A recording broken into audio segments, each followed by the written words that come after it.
Okay, friends, so last couple of days in the retreat, we've been focusing primarily on trying to understand the nature of our mind and to develop concentration, mindfulness concentration in the body.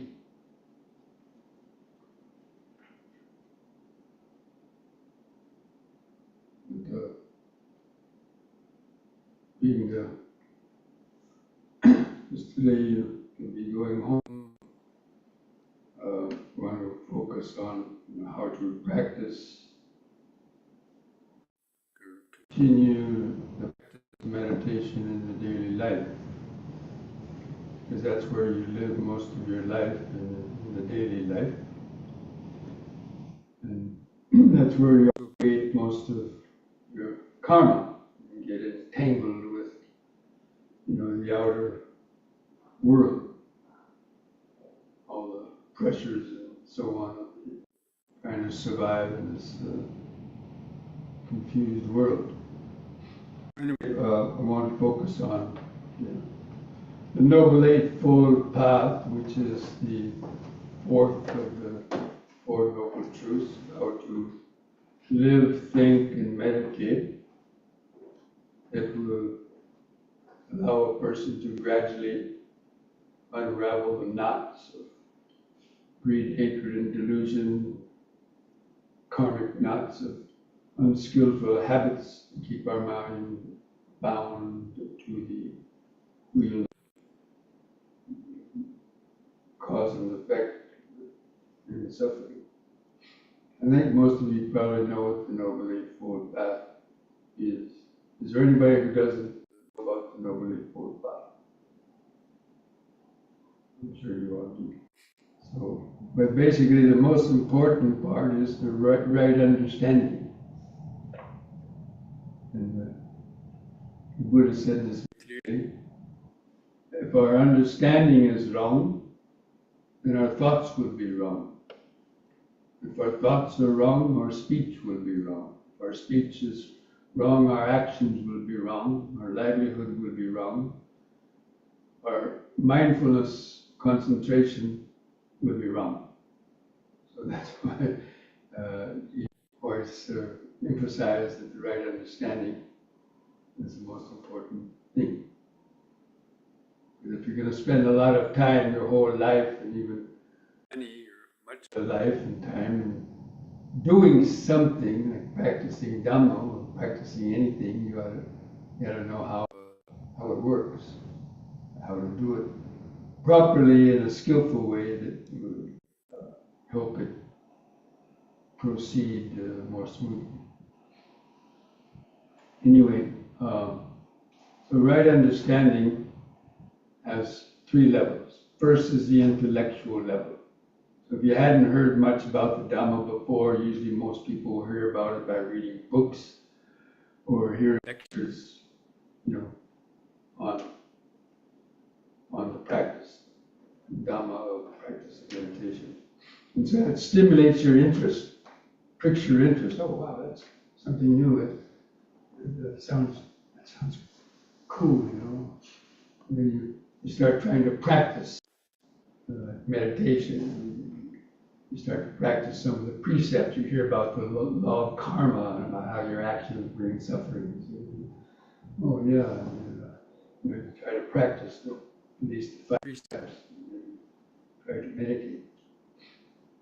So reading suttas, gaining intellectual understanding is considered an important aspect, especially in the Theravada tradition.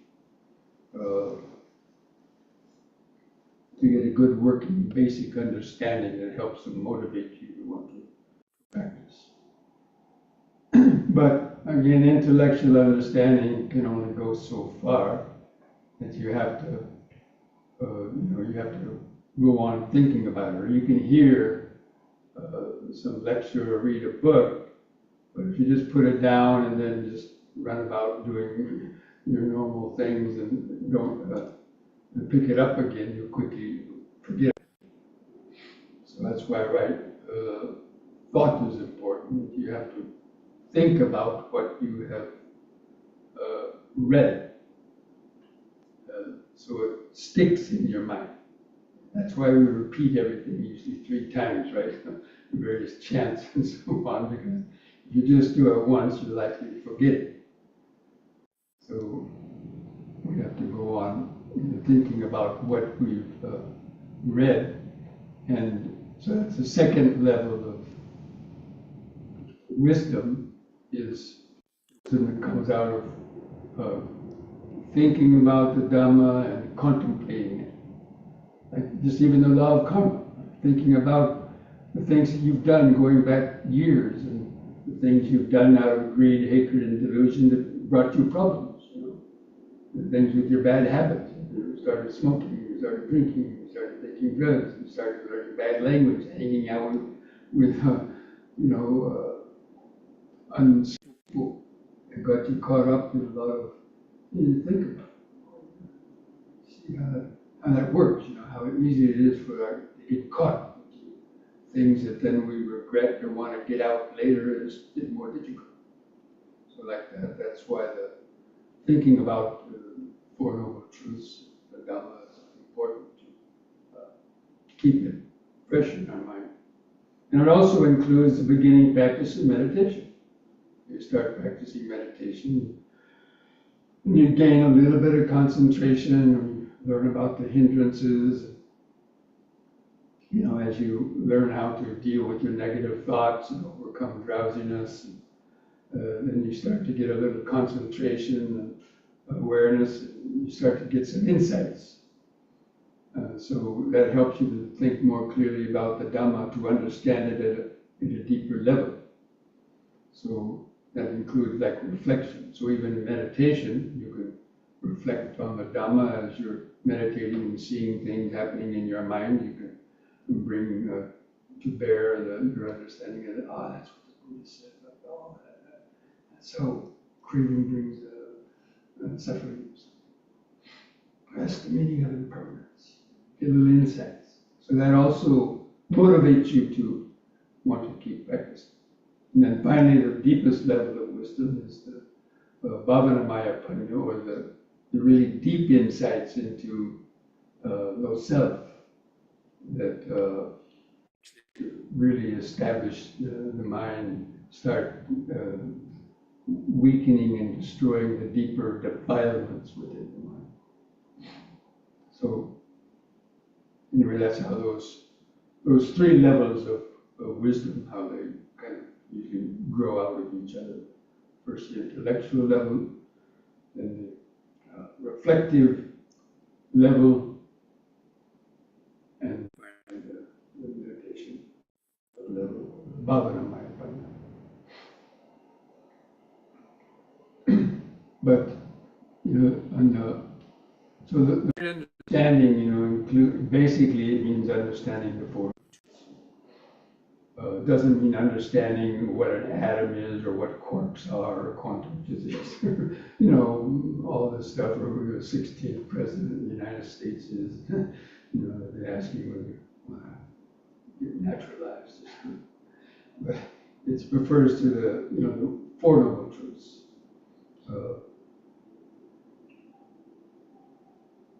And so the right thought is thinking about the Dhamma, thinking about what you read and heard. And it has 3 levels too. Now, what is the Dhamma about? What is the practice of the Dhamma about? It's about overcoming greed, hatred, and delusion. Or in the Dhamma it says that unbridled craving and desire is the cause of suffering. So, one of the 3, there's 3 right thoughts. Non-greed, what I like to call the thought of, lightening up. And so you think about how greed is a very sticky thing, and craving, and how easy it is to get caught up in things. And why do people crave? Because they're not happy within themselves, or they're not content with themselves. They need all this stimulation. need stimulation to feel like they're alive, or to get the pleasurable feelings. They're depending on the pleasurable feeling that comes out of the objects of desire and so on. And how we start accumulating things. And how the mind, just to be busy, goes out and buys a lot of different things, thinking it needs it, but then winds up not using those things very much. They start collecting dust in your closets and your garage and so on, and you have to have yard sales to make more room for more junk that you buy and you hardly ever use, and then you have to spend your money and go into debt because you bought a lot of stuff that ultimately wasn't very fulfilling, or was subject to get stolen or crashed or burned. So thinking about how great it would be not to have so much of that craving and desire, to live more simply. So that's one of the right thoughts, which is connected with Dhamma. And then the thought of non-ill will. So that's about overcoming ill will and anger and seeing how that affects our mind, and how it's really not a very comfortable state of mind when you're always sort of angry and have grudges and ill will toward people. It keeps the mind very narrow. And then the third one is the thought of non-cruelty, not being cruel to others, like kicking your dog or torturing animals, or even cruel in speech, using cruel speech to people, bad language. Various types of, cruelty. So ill will and cruelty are kind of close. So usually, that's why practicing metta is an antidote for ill will, and practicing compassion is an antidote for the cruelty. Anyway, as I mentioned, I'm not going to go through all of these 8 steps because a lot of them are already known. But those two, the right view and the right thought, that comprises the sub-wisdom. The Eightfold Path is divided into 3 subgroups. A lot of people have trouble remembering 8 different things, and so have been divided into 3 groups. So right view and right thought belongs to the group called wisdom. In the Pali language, these 3 groups are called Sila, Samadhi, and Panya.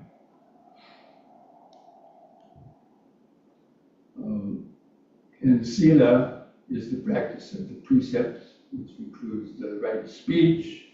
Like each night you're reciting those 8 precepts, right? So those are part of the Sila, part of right speech and right action. So right speech and right action. And right livelihood. 3 of those steps are included in the subgroup of Sila, or harmonious living, or skillful conduct. Using our body and mind in a skillful way, living by the laws of nature, the law of karma that doesn't cause harm others or break the precepts and accumulate more problems. So, and then the last group is a samadhi, or usually you refer is defined as the practice of meditation. Right effort, right mindfulness, and right concentration.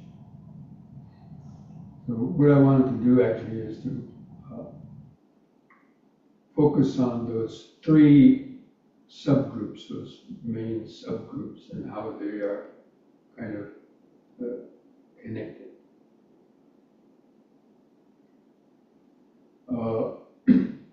So actually, even though Sila is mentioned first, it's it's not really mentioned first, but people take it to be mentioned first. But panya, the intellectual aspect of panya, wisdom, needs to come first, because who's going to practice if you don't believe there's any harm in your actions? A lot of these people, we see people telling lies and cruel speech and, stealing and manipulating people and getting intoxicated in the mind. There's no harm in that. Look at everybody's doing it. And, I'm an atheist. I don't believe in God. I don't believe in anything. And it's no big deal. So they can't practice sila without right understanding. So that's why right understanding, at least the intellectual part, should come first. And that's what motivates you then. If you understand that you keep on causing yourself suffering by breaking the precepts and living out of harmony with the natural laws, then you'll be more motivated to try to follow them. So, but anyway, sila is difficult to do because the habits are so strong. We're brought up from a very young age. A lot of kids are brought up, in families or neighborhoods and environments where they, copy their parents or friends and other people what they learn. Believe in conspiracy theories or whatever nowadays with the internet and all that. So these habits become very strong. It's very hard to overcome. So sila actually is, you actually take the precepts. Like you have to remind yourself. Each night you repeated the precepts, right? So, because some people naturally might follow. So the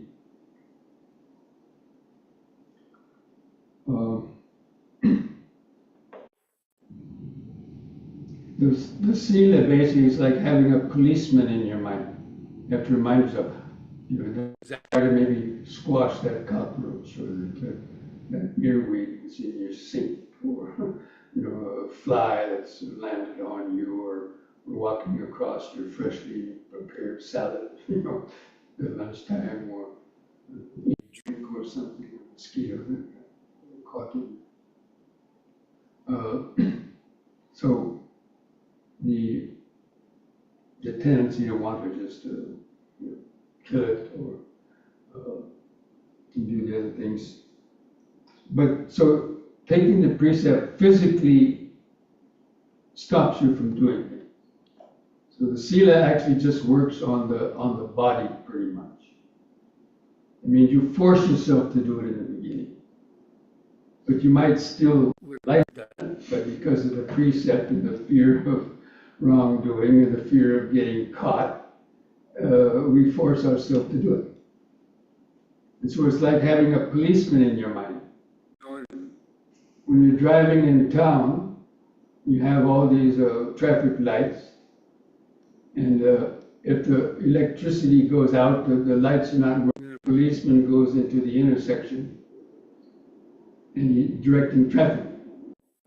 And he's stopping the people from this side and telling these people to come, and then he stops these people and tells these people, and they all obey, right? Why do they obey? Why do they obey the policeman? They'll get into trouble if they don't. They're afraid of getting a ticket, right? So you obey the traffic light. Or if you see a highway patrol cruising on the freeway, and everybody all of a sudden starts doing the speed limit. And then when the policeman pulls off, everybody speeds up. In the same way, if we don't have that sila in our mind, we're not remembering the precept, then the old Mara underneath will, no one's watching, no one's going to find out. I'll do this. So the sila is like having policeman in the mind, and it just prevents your the actual actions. So you're meditating and a fly comes and starts crawling into your ear or into your eye. For some reason, they like to go right into that little part of your eye. And you can see that that ill will or that aversion, that reaction, and that tendency to want to immediately put it away, or even to kill it if it's a mosquito. So you might be battling, should I do it, should I not do it? And finally you say, okay, I'm going to do it. So you start lifting up your arm like this, and all of a sudden you remember the precept,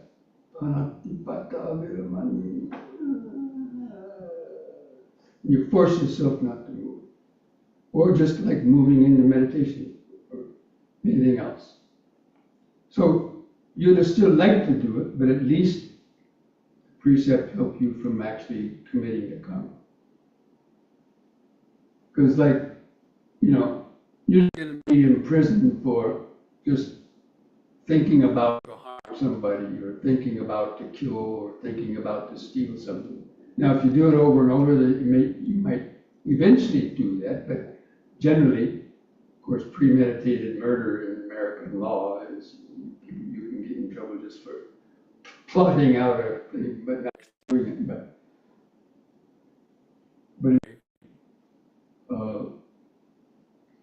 So at least you're not going to reap the karmic result of doing that, say, breaking a precept. But you'd still maybe like to, or the tendency to do it may still be in your mind. And if your mindfulness isn't strong enough, you might blurt out some bad language, or you might in some other way reactively, squash a fly that's crawling on your salad, or whatever, or the mice in the house. Or they used to put out mouse traps in your house, and then you got meat. But mouse traps are kind of harsh. You see a squished mouse. We got meat there, and she scares them away. That's her comment. But anyway, the mind will create a lot of different ways to get around those thorny issues. So,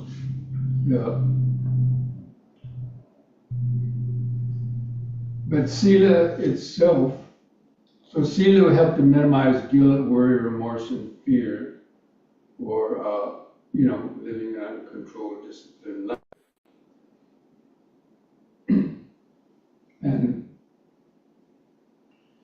But there's always the tendency that you would could break a precept if your buttons get pushed hard enough.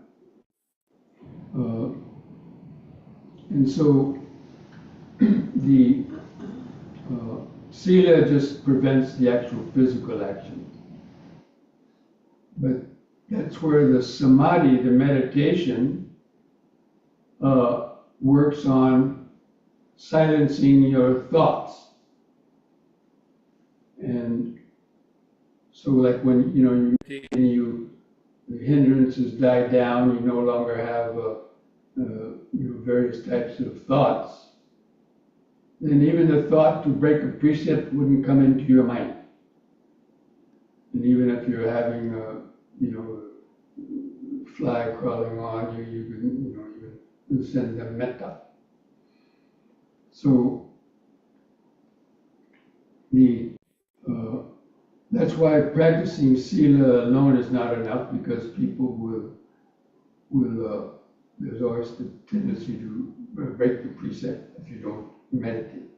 So that's why developing meditation, mindfulness, and concentration helps you silence your thoughts. And it's also connected with the aspect of craving and grasping and becoming, which I may mention as well. So the sila, physical actions, the mind to reduce those thoughts that would cause you to break the precepts. Because when you enter a deep state of, how many of you got in meditation, some meditation this weekend, where you were like pretty much perfect, you were contented with the present moment, and you were enduring some pain and sound, but you were quite contented with just being there, feeling sensations. So when you were in that state, do you have any thought about going out to kill anybody? Or to use some bad language? Or to steal something? Or intoxicate your mind? Because your mind was getting intoxicated naturally through concentration, right? You were tuned in, you were producing dopamine in the brain, which is produced when you gain concentration. So that's why the meditation helps the mind to be more content and gradually lose that desire even to go out and do those skillful types of actions. But even concentration is not enough because you can't stay concentrated all the time. And that's where the panya or the wisdom plays its important part. Is that concentration, if a person is practicing anapanasati and they're able to kind of keep their mind focused to the tip of the nose, and they might see the inner in the mind, or even with the vipassana, you enter the state we're just talking about. But that only lasts while you're in the meditation. And when you come out, you may not have, it's like pushing the defilements down in the mind, like a jack in the box. You all know that toy, Jack in the Box. How about you, Maxwell? You know what Jack in the Box is? You know that restaurant, hamburger restaurant? Jack in the Box? No? Okay. Okay, but the Jack in the Box toy is a clown head or a devil's head on a spring. You push it down into a metal box with a lid, and you put the lid on it, and the head stays down in the box. But when you take the lid off the box, because it was compressed on a powerful spring, it'll bounce back up to be seen again. So that's similar to when you meditate, if you're successful in concentrating and letting go of the hindrances and gaining concentration, the mind becomes calm. But it's like you push your neurotic serpent mind down into the box and holding it there as long as you're in the meditation. But when you come out, after some time, sometimes even after coming out of meditation, you'll still be in a relaxed state. But when you start getting acting again and people start pushing your buttons, then the defilements will come back up again. That's why just purely concentration types of meditation, or just meditating to get that kind of calm out, feel-good feeling, is not enough.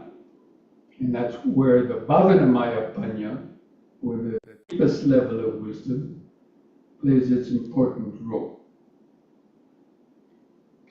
And that refers to attaining the states of entering the stream and once returning, never in the Arahant state.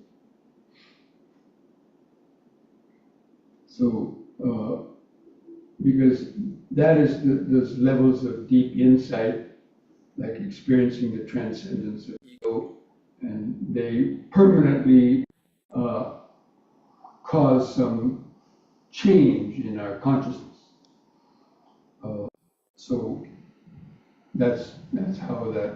So vipassana meditation, especially when you reach that level of being aware of impermanence and no self, experiencing the fading away of the ego and all that. That's what has a stronger impact in weakening and putting out those roots of greed, hatred, and delusion.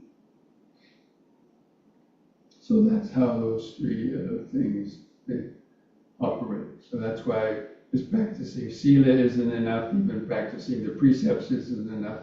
And that's why the crown jewel of the Dhamma practice, at least in Theravada point, is developing that wisdom and learning how to maintain mindfulness and understanding in your daily life.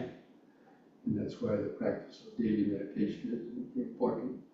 To keep that level of mindfulness and wisdom so that every day, or at least most of the time, you go down and sit, you'll be able to more quickly enter a state of that deep awareness and experience these insights over and over again, and that's what helps to really root out the last traces of greed and anger and hatred, and of course delusion, the conceit, I am conceit, and so on. So, but in daily life, it's that mindfulness is going to be the most important thing in the daily life, because the mindfulness will help you to remember the precepts.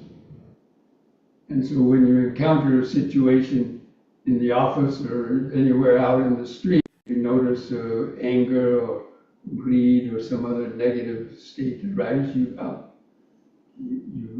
realize, now the mind is getting angry. Relax, it's not a big deal. You can check yourself, you can keep reminding yourself. And that will help you then avoid actually doing something that's going to entangle you more with others, police and stuff like that, and just other types of addictions and so on. And also with the daily meditation, you become more content, and you won't need so much greedy, because most people go out and do things because they're bored, and they need some excitement. But when you practice meditation on a daily level and you reach a certain level of a more consistent state of kind of awareness and centeredness, the need to go to movies and dancing and singing and all kind of things get less, because you're more content. Or to always having to go somewhere on the weekend. Be content just to stay in your house, meditate more, or just be relaxed, just be in the present moment more. So all of that really can only be developed when you have a more steady and consistent level of practice. Because, and that's why I wanted to mention the M&Ms, the practice of M&Ms. So, an M&M, you know what an M&M is, Maxwell? Or Max? Like the little chocolate thing. Oh, you know those M&Ms? Yeah. They're small and sweet, right? Right. Well, there's a meditator's M&M. Your mini meditation. A minute of meditation. Yeah, a mini meditation, minute of mindfulness, either way. But basically it's a practice where you stop yourself every hour, and you have a little signal on your watch or your cell phone, beep, beep, beep, oh, stop. So you stop what you're doing, stop whatever you are doing, freeze in your tracks, take a deep, slow breath and bring your attention to the body. And you just take a few deep, slow breaths, hold the breath in for several seconds, because that's one of the best ways to stop the mind. Because it's such a powerful when you're holding in the breath like that. You can't really think about anything else. It's really in your face. And so, when you let out the breath, it's very relaxing. You might have thought who you're angry with in the last hour, or what your desire was, and you forget about it temporarily, get recentered. And you all your Dhamma understanding will come back, crystallize in that 1 minute of just staying with the body. You just come back, breathing in, standing, breathing out, standing. Actually, standing position is one of the best ways, times to do that. In between jobs or errands. If you're at home and you just finish answering your emails before you rush to do something else, pause. Do an M&M then. Come to the body, let go of that. Push to the future. Or if you're standing in the kitchen, you just, finish putting on water to some eggs with or something, before doing something else, do it then, pause. And the more you do that, it becomes a good habit. Because we're always, like from the time you get up in the morning, the time you go to bed at night, most people, it's like they have an invisible hand that's continually pushing it, go, go, go, go. Because people pack their days with so many things, especially if you have family and work, there's people that pack their days, and so they hardly ever stop. So that minute of mindfulness will help to prepare you when something happens. You'll catch yourself before you overreact to a situation. Because during the day we get all kind of bad news, right? So let's say you're down, you go down in the kitchen to prepare breakfast, and somebody in your household drank the last of the milk, the yogurt, and you kind of get upset about, why didn't they tell me we should have put that? Or the coffee machine is broken, you get upset and you use instant coffee. You go out to start your car and it doesn't start. Or you go to your computer and the internet's down. And all these little moments of getting irritated, right? But they build up. So learning how to make those pauses is to take a few deep breaths and reflect on what has happened, and let go of any negativity about it. Or to others, forgive others who might have crossed you, or forgive yourself. So basically it's learning how to release stress and tension hour by hour rather than cultivating an hour and by hour as the normal people do. And because anybody can stop for 1 minute, really, because we waste a lot of time. And when people are rushing around, they make mistakes, right?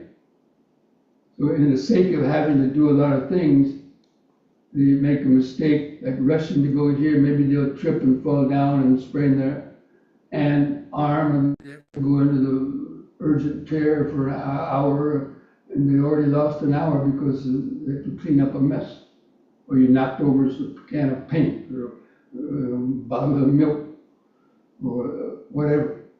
Or tripped over something and fell down because you weren't looking where you were going and you're rushing to go somewhere. Or bump into somebody else, you weren't mindful. So we get into a lot of accidents and mistakes that we have to then clean up after ourselves. So learning how to be more mindful, doing those M&Ms every hour, and just generally learning how to move more mindfully and a little bit more slowly rather than neurotically, running around because you don't know how to manage your time. That happens to a lot of people. They get lost in their thoughts and they waste a lot of time. So that's really practicing Dhamma in the daily life. That's where you create most of your karmas out there on the street, not in the meditation room meditating, although you are creating a lot of good karma by doing that, but it's the bad karma. Good karma doesn't cause us a whole lot of problems. It's the bad karma that we, get caught telling a lie or stealing something or using bad language or intoxicating the mind, doing something foolish and having people, blame you or call you a fool or whatever. So people are doing that all the time, simply because they don't have that guideline. So that kind of thing, especially those M&Ms, or practicing the Dhamma daily meditation, is like you should be seen as important as brushing your teeth or taking a bath or shower every day. Or every other day. Anyway, so why do you take a bath or take a shower every day? Or brush your teeth? Brush your teeth or take a shower every day? Anybody? Clean your teeth, clean the body. Why? Because Stink. they're dirty. What? Mistake. Yeah, you don't want to stink Yeah. for others, right? You don't want to go to work with a piece of spinach hanging between your teeth or something, or body odor. Husband's body at work. So, but what about our mind? So people are very fastidious about their bodies, right? What about the mind? A lot of people don't really work on their mind, or they work on making it more angry and upset and conceited, stuff like that.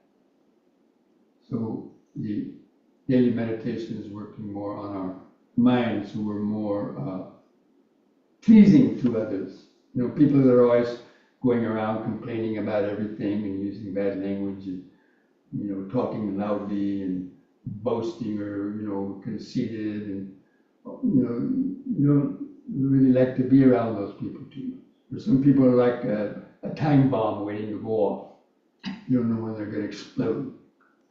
So you don't kind of like to be around those people. So that's the way that we should treat the practice of the daily meditation, is make time for it. Because people can make time for it if they really want to. Okay, so having said that much now, I would like to see if any of you have any last questions that you might like to ask about any Dhamma questions. Yes. When someone explodes to you, like yell at you, what do you do? How do I react in a calm way? First thing, just take a deep, slow breath. Try to stop yourself from immediately reacting. Take a deep, slow breath. Because you can't react when you're taking a deep, slow breath, and when you're holding the breath in, it's impossible to react, because just that effect of that breath in the mind is like, injecting a tranquilizer, but, it takes all your energy. So that's the first step. And tears up, don't react, even if you have to keep repeating to yourself, don't react. Because usually arguments happen when you give feedback, right? They blame you or criticize you, and you say, well, I didn't do that, or you did that, then it never ends, right? So just keep quiet. And because we know that the other people are just, they're saying things also because they're unmindful and they're just trying to provoke and so on. So you don't have to answer or retort to people. Just ignore them. And then they'll get tired of hearing themselves.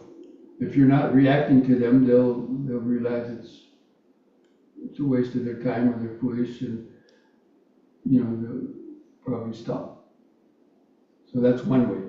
Now sometimes, of course, we might have to react to people, but we should do it first from a state of.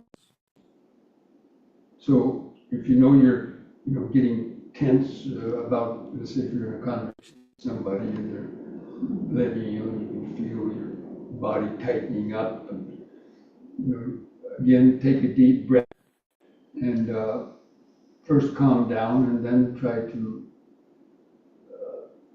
respond to them in a reasonable way, not to shout back at them or usually it doesn't work if you did, but you did that, you did, that's the way we normally, somebody says, accuses us of doing that, well, you did that, look, and then so it's better just to, there's types of therapy groups that especially, use that, like nonviolent communication. It was quite popular 20, 30 years ago, maybe it still is, I don't know. Forget the name of the guy who started that. But, and they teach you how to use language in a way that's non-violent. But, so,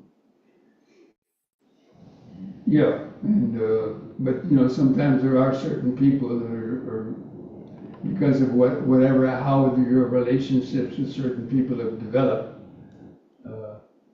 then and 'cause we've had people come here who are like that too. We've had to send them away eventually. Had to send them away because they're causing some conflicts with the others living here, just in those kind of ways. So yeah, sometimes people don't want to listen, or even though. So yeah, either you have to find some way to either you change your situation or they.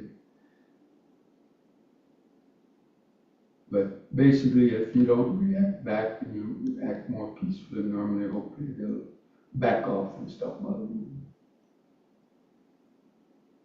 But then also we have to check up and be honest with ourselves. Maybe they have a valid point. Maybe you did do something that irritated them. And a lot of times we don't like to own up to it, right? We like to mask it over and think that we didn't do anything. But if you look deeper, you see that maybe you did. You put yourself in their shoes, things like that.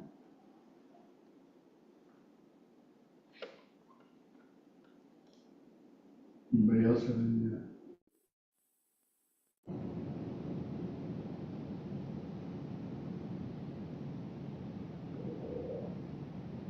That's the thing with practicing Dhamma, Not everybody's going to want to practice Dhamma.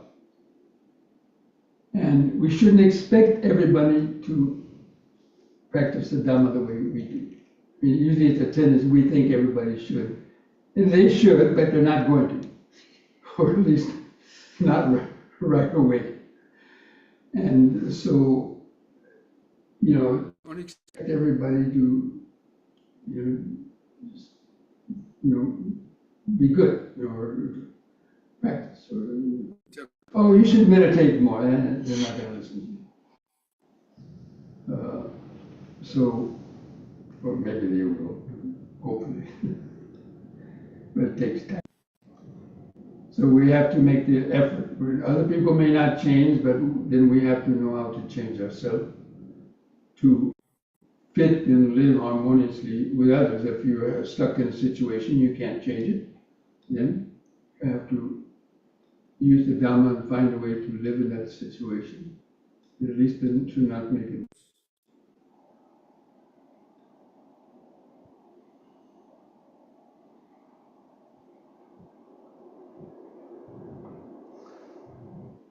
Bhante, what is the Dharma way to deal with bullies? To deal with Buddhists? Yeah. What do you mean? Well, some people just naturally like bullying other people, just kind of in their nature. And if you mean bullies, not Buddhists? I'm sorry. Did you say bully or Buddhist? How do you say it right? Bully. Bully, like Bully. I thought you said Buddhist. How do you deal with Oh, no, Buddhists? not Buddhist, bullies. Bully. People who are like, Yeah, I you know. mentioned, like time bombs that explode and start yelling and you don't know why. Well, ignore them for the most part. Don't deal with them too much. Avoid them if you can. Of course, if it is somebody can't always avoid. Right. So, How but do don't egg them on. what? Don't egg them on. Oh, Starting to get in an argument with them. As I mentioned in the first question, just keep quiet, take a few deep breaths, or just say yes, no. Don't try to, argue with them because usually it's not going to work. It's going to make it worse. You know, we have to know people. People are different, right? Everybody's different. And it's only when you know a person for a while, you kind of know how they react, right? And what their temperaments are. So you learn how to kind of just, you know, deal with it or not to provoke them in the situations. And especially arguments over politics and religions. Those are the things that probably cause more deaths in the world than a lot of other things. You know? So, yes. Bhante, when I sit long in the same position, and sometimes I get right leg jerking, and it start a little bit and a little bit more. And it does not happen. Did not happen here, but at home when I sit long, it happens. What it causes? Well, I mean, our muscles are just muscles, right? So if you're going to sit longer, anytime you sit longer than usual, the body's going to have some reaction. And it could be, you know, sometimes even myself, I've been meditating 50 years and sitting in the lotus. Sometimes the leg will go like that, you know. Usually it's like a release of tension. You know, the muscles, you know, accumulate tension.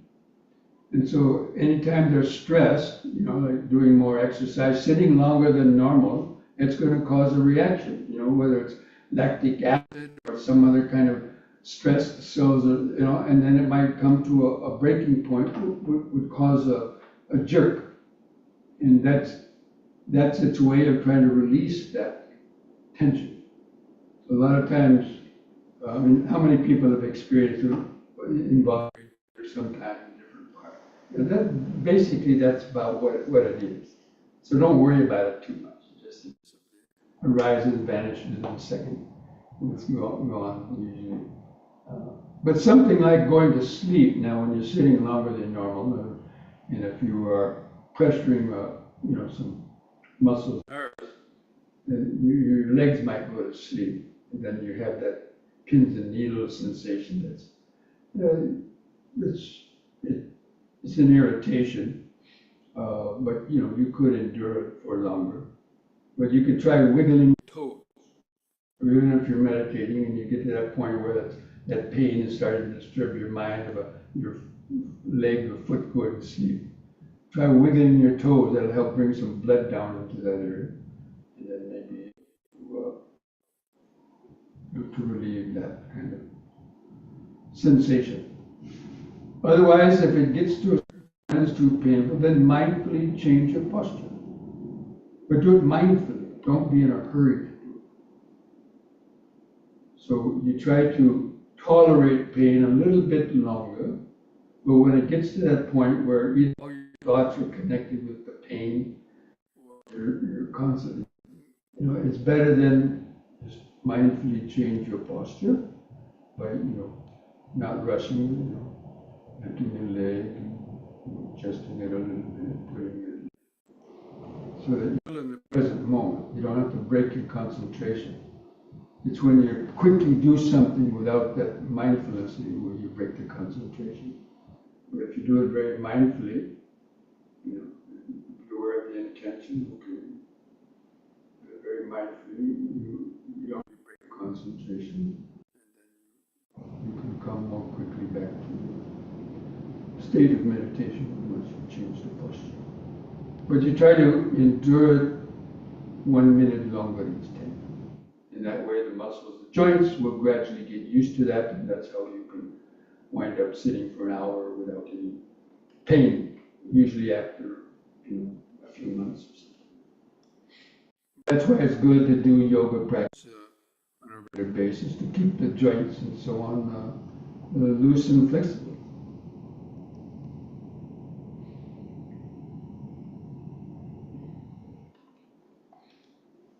Okay? Good. Everybody have a good retreat? Good meditation? A bad meditation? Even a bad meditation can be a good meditation, as long as you understand why it was a bad meditation. Okay, so if you have used anything, any trash can that, that you, in any of the bathrooms that you use or in your rooms, empty those trash cans either into the one down in the kitchen, or there's one on the porch outside, a big one. I'm not sure if there's a back in there. We have a friend coming in the afternoon who usually takes our trash home and puts it where theirs to be taken, because we don't have a trash pickup. We have to pay for it, so people usually take our trash.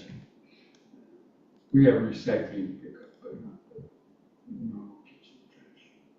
So, and then if you happen to use anything, if you forgot to bring a pillowcase or a sheet and you use anything that belongs to the center, sheets, pillowcases, not the blankets, just any blankets, just hang them over your bed like that, that kind of air out. And then anything else, bring it down to the laundry room, put it on the counter, the laundry room, down the steps to the bed. And don't leave anything behind. Because very many people leave stuff, their pair of socks, a pair of underwear, a jacket, scarf, gloves, and then they call up later and say, "Oh, please keep that for me." And then we have to worry about it. That happened last retreat. Somebody left a nice jacket in the hallway, that mud room, in front there. Left the jacket. So, we knew about it. It was living there, and then all of a sudden it disappeared. And somebody came in and thought the jacket was just, no one wanted it because it was hanging on in there for, a month. So they took it, without asking. And then I saw them wearing it. "Where did you get that jacket?" And they said, "The guy wants jacket." "Oh, I'm sorry. Anyway, to avoid those situations, try not to leave anything here, okay? Okay, so for the retreat, and I think how many people are staying here tonight? I think at least 2 people are, right? Noah and Olga, you stayed.